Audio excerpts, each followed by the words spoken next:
Uyajola kodwa umuntu ongakakuniki imali. Uyakuchithela, hlala une-stress njalo.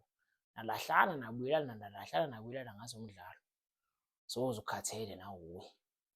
Uyajolela amahhala noma umvakasheli uyakulambisa awukuphi nokudla. Ukuze uzwe uma ufika kimi. Libule nje akupetepetula nje, ubula kupetepetula nje, ubula kupetepetula nje.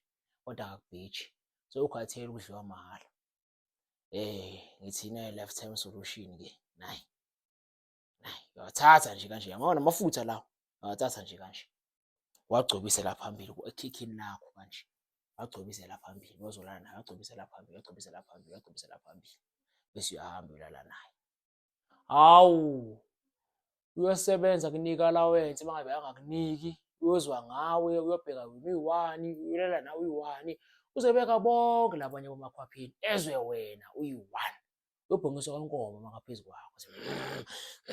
Mangale nokuthi kwenzakala kushisa uzindoda ihlanya, ikhipha nale phansi kwekawusi imali ekunika ithi mi. Ungajoyeli mahhala. Manje-ke bazokunika imali. Bayekele ukukuchithela. Bakunake bakunika attention, bangakubizi makumele ukuthi nenkonzweni kuphela. Yabona?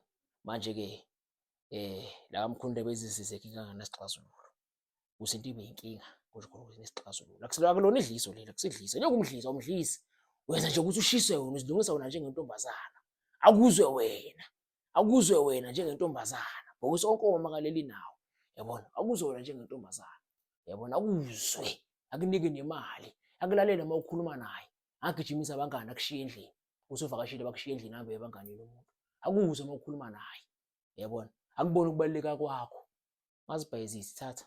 Ayinabungozi.